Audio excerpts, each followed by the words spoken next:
Today we're gonna meet the base camp team, who they are, what they are up to, and how they are managing such a relief effort. Let's go.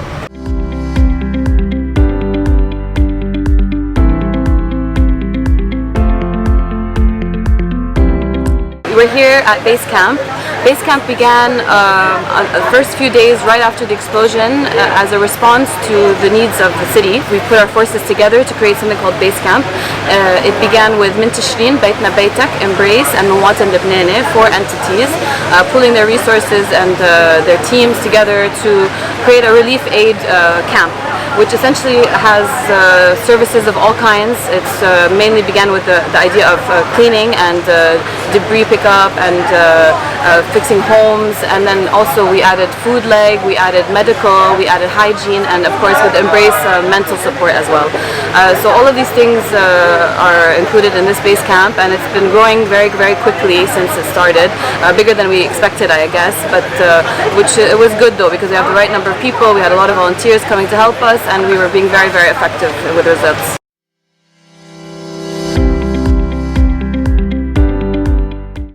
This came together really overnight. It came together with a group of people who just had good experience in managing types of projects like these, and thankfully we were able to pull together, and we were around like 150 people a day working here on camp between volunteers and team. We started sending scouters to different zones every day.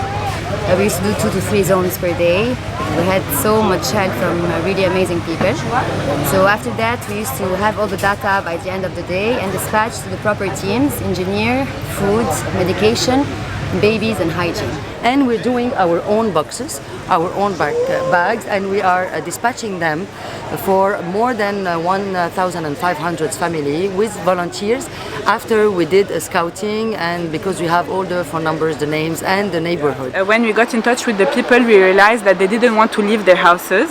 They wanted to stay in their hood and to stay in their homes.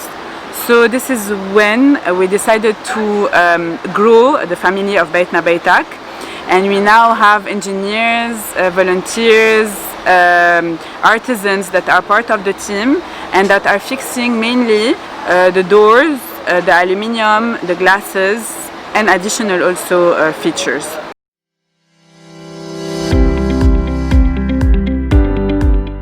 When we finish a house and we see the old lady, how she's so thankful that we're here for her because she has no one else. This is, I think, the biggest motivation to all of us actually. I'm feeling that this base camp is part of our personal therapy. We don't want to be anywhere but here on the ground, next to the people, helping the people, trying to give them some hope as well.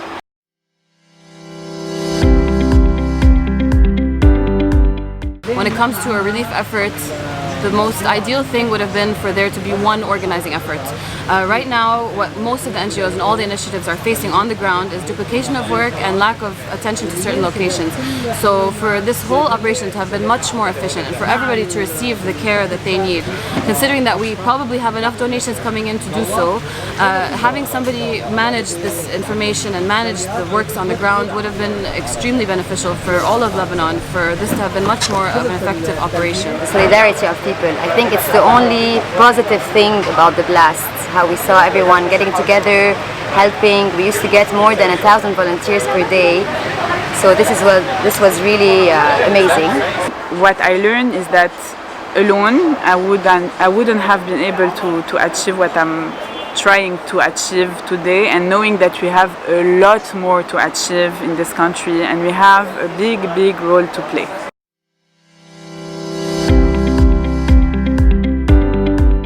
So we have different kinds of donors. There are some that just like to volunteer to donate cash. We have some donors that are trying to donate items or in kind. So usually on a daily basis we have certain needs that are required at the camp, whether it be food needs or hygiene products.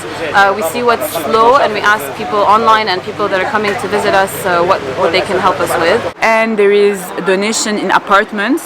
So people can donate their apartment for short-term periods so that we can provide alternative accommodation for the people.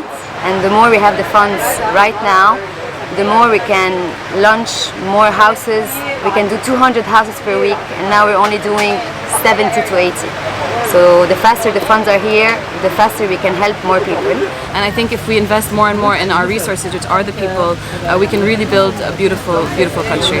So we are the future of this country, and we're going to rebuild it and make it better, and I hope we'll have a better future for all of us. So thank you for what you're doing. We were super energized by meeting all your teams today. These boys and girls personify exactly what Lebanon is all about. And thank you for watching. Put a thumbs up if you like all these initiatives. Put a comment below with your encouragements or if you have any questions, and consider subscribing to get notified every time we release a video. See you next week.